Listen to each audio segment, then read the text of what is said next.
Quand on est venu me présenter la journée, de pourquoi on faisait cette journée, bah, ça m'a tout de suite attiré ma curiosité en fait.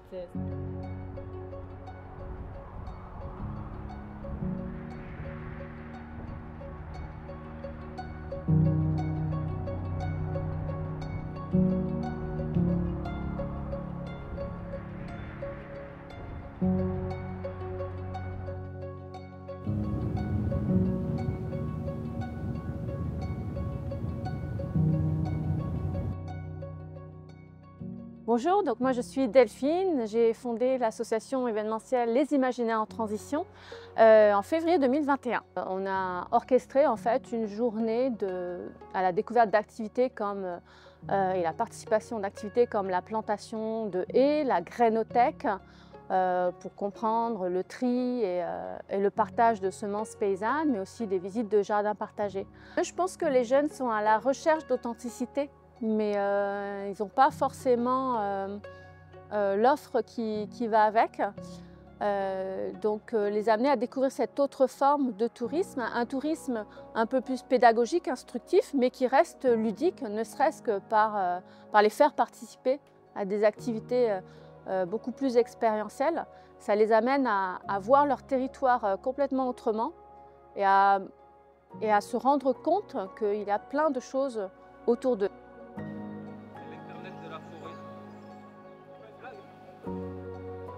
Je m'appelle Eléa, j'ai 20 ans. J'habite actuellement sur Carcassonne et je suis en service civique écologique à l'association Unicité. Moi c'est Leslie, j'ai 17 ans et je suis en service civique écologique chez l'association Unicité. Donc le service civique, c'est un programme qui est proposé par le gouvernement pour les jeunes de 16 à 25 ans et 13 ans et jusqu'à 30 ans en situation de handicap, qui permet du coup aux jeunes de pouvoir accéder à du travail et à faire des travaux d'intérêt généraux. Et nous, notre spécialité, c'est autour de l'écologie, donc proposer des actions, faire de la sensibilisation, etc. La journée nous a été proposée et personnellement je trouve que l'écotourisme c'est un projet qui est super intéressant. J'en entends parler depuis le début de mon service civique, mais je ne savais pas vraiment ce que c'était. Et quand on est venu me présenter la journée, de pourquoi on faisait cette journée, bah, ça m'a tout de suite attiré ma curiosité en fait. Je sais pas, ça avait l'air de truc super intéressant, du coup, ben voilà. Et surtout que l'écotourisme, c'est quelque chose qu'on a, comme elle a dit, beaucoup entendu parler lors de notre service civique, mais qu'on n'a pas vraiment pu expérimenter. Et du coup, c'était l'occasion de voir vraiment qu'est-ce que c'était exactement, qu'est-ce qu'on pouvait proposer comme activité, parce que c'est flou aussi. Ici au jardin d'Emeraude, donc vous êtes à Fort. J'espère que le trajet s'est bien passé.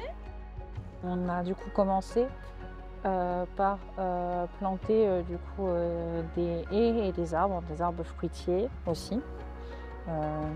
Un noisetier aussi on a planté. Donc on a appris à apprendre, oui bien sûr. Oui bien sûr. On a appris à planter des arbres, pourquoi on les plantait, comment on les plantait, à quel moment il fallait les planter exactement. Bon, on avait quelques connaissances parce qu'on avait déjà fait un projet de plantathlon début janvier. Et donc on avait déjà quelques connaissances à ce niveau-là, mais c'était toujours bien d'apprendre de nouvelles choses parce qu'on a pu apprendre de nouvelles choses. Bonjour, je suis Emmanuel Pistre de l'association Forever Forever. Je me suis rendu compte, notamment à travers des visites guidées, que le fait d'avoir des acteurs de terrain permettait de voir des choses que je ne voyais pas avec les yeux.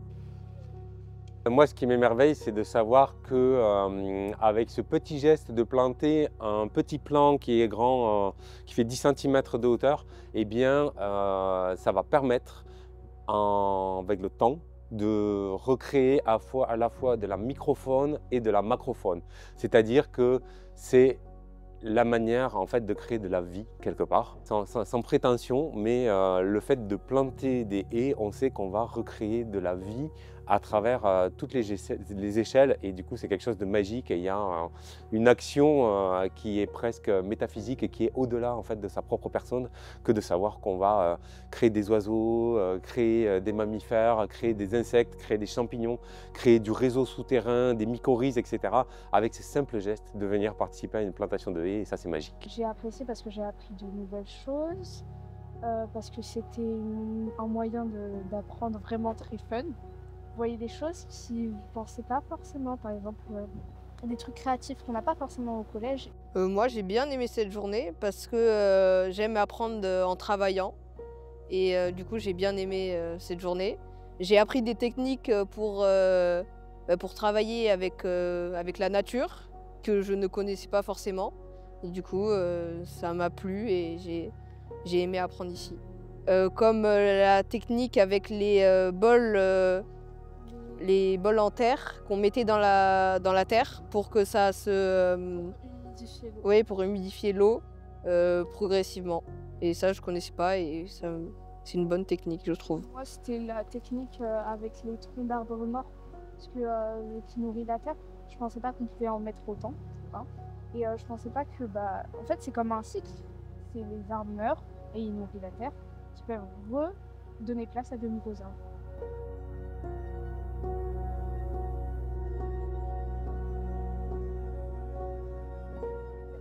On a pu aussi du coup visiter les jardins. Donc il y a une partie jardin partagé, une partie jardin individuel proposée par l'association Émeraude. Donc du coup c'était très intéressant. On a pu apprendre comment eux faisaient pour prendre soin de leur petit parterre. On a vu aussi du land art où certains s'amusaient à personnaliser leur parterre avec des sculptures en pierre, etc. Donc c'était vraiment très intéressant. Ensuite, on a fait une petite pause manger. Et on a vu aussi comment on pouvait arroser une oui, mince, plantation. j'ai oublié. Important, avec différentes méthodes. Et c'était super intéressant aussi. Parce que au niveau de l'eau et tout, on ne sait pas vraiment comment gérer pour les plantations. Et du coup, c'était très intéressant d'en apprendre plus sur ça. Je suis là aujourd'hui pour diffuser la biodiversité cultivée. Je m'explique. Nous, ce qu'on a fait avec la Grainothèque de la Haute-Vallée de l'Aude, c'est mettre en lien des jardiniers amateurs qui partagent les graines issues de leur jardin. Et donc ce qu'on est venu faire aujourd'hui, c'est apprendre aux jeunes qui viennent ici ce que c'est que de se partager et transmettre ce patrimoine cultivé. Et donc on leur met vraiment les mains dedans, c'est-à-dire qu'on va extraire des graines de plantes qui sont sèches, on va les mettre en sachet, on va même fabriquer une boîte qui va aller au collège à Cuisa, et dans laquelle les élèves vont pouvoir aller piocher des variétés intéressantes, des semences qu'on dit paysannes, reproductibles, qu'ils vont pouvoir ramener chez eux et planter chez eux. C'est important parce que c'est toute la biodiversité cultivée, c'est tout notre lien au vivant qui est en jeu là. Il y a tout un travail à faire pour se réapproprier le vivant en fait, pour se réapproprier la diversité. Le fait qu'il y ait des variétés patrimoniales qui appartiennent à un territoire, qui appartiennent parfois même à un plat, à une spécialité locale, qu'on peut faire qu'avec une seule variété. Je m'attendais à ce que ce soit une belle journée, mais pas à ce point-là. C'est-à-dire qu'on a eu vraiment un vrai enthousiasme de la part des jeunes, et c'est quelque chose qui leur fait du bien même, vraiment. S'asseoir, de fabriquer des sachets, d'écrire dessus, de diffuser cette richesse-là, j'ai vu que ça leur parlait. Donc je suis content, on a touché le public qu'on voulait, là. On a réussi à accrocher leur curiosité et à leur faire comprendre l'importance de tout ça. Pour moi, c'est quelque chose qui est extrêmement important, notamment à l'heure, notamment sur des secteurs comme les nôtres, où on a quand même été désindustrialisé depuis en gros les années 70-80. Ça s'est accentué aussi dans les années 90-2000. Je pense qu'il y a un véritable enjeu sur des territoires comme les nôtres, qui sont des territoires ruraux, avec des paysages splendides. Moi, tous les week-ends, quand je peux, je me promène dans la Haute-Vallée, en rando, VTT, et ainsi de suite, et je suis toujours émerveillé par nos paysages et le côté authentique en fait de la Haute-Vallée. Et donc, je pense que l'écotourisme, ça peut être une carte que notre territoire doit pouvoir jouer pour attirer du monde qui sont en quête comme ça de paysages préservés, authentiques. On a vu beaucoup d'intervenants qui avaient l'air passionnés. Et c'est ça qui m'a marqué franchement de voir qu'ils veulent partager leur expérience et tout. Et ça m'a fait vraiment... j'aime bien entendre... J'aime beaucoup entendre des expériences et ça m'a marqué. Peut-être que si j'avais commencé plus tôt à m'intéresser à ce sujet-là, je serais un peu moins pessimiste. Parce que c'est assez pessimiste quand même. Mais bon, j'essaie de sortir un peu de ça. Et peut-être, ouais, si j'avais commencé plus tôt, donc mon conseil, ce serait intéresse-toi à ça parce que c'est quelque chose de très intéressant. Enfin, c'est ton futur, quoi. Donc, du coup, j'ai envie d'aller parcourir la France ou d'aller dans d'autres pays, découvrir des petits villages et voir les spécialités locales, tout ça, visiter des fermes et tout. Ce sujet-là, pour moi, il est super intéressant. Vraiment, c'est... Mais c'est surtout qu'on n'a pas du tout conscience, vraiment, enfin en tout cas c'est mon cas, de toute la richesse qu'on a proche de chez nous en fait. On n'a pas la conscience, on veut toujours aller plus loin, découvrir de nouvelles choses, alors qu'en fait, on se rend compte avec des journées comme ça qu'on n'y connaît rien d'ici, de là où on habite. Et donc du coup, c'est vraiment intéressant de pouvoir passer des petits week-ends, même juste à côté de chez nous, même si c'est même pas à 30 minutes ou 1 heure de chez nous, mais on est en mode « Ah oui, d'accord, il y a ça proche de chez moi, j'étais même pas au courant ». Par exemple, Émeraude, je l'ai découvert il y a 1 semaine, j'étais même pas au courant qu'à 1 heure de Carcassonne, il y avait un endroit comme ça. Moi, j'ai bien aimé cette journée parce que la forêt, moi, ça m'apaise. C'est un endroit que j'aime bien, qui est calme et où on peut se balader en regardant plein de choses qui nous entourent, le monde.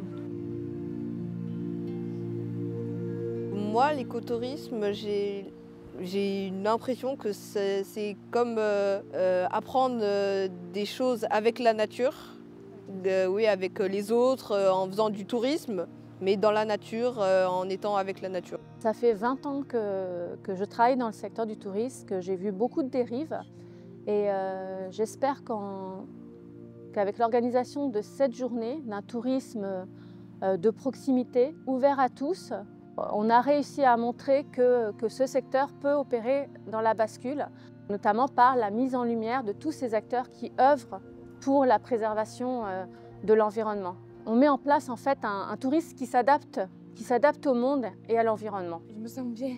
Oui, je me sens bien aussi. Bon, même si j'aime bien la maison. Hein.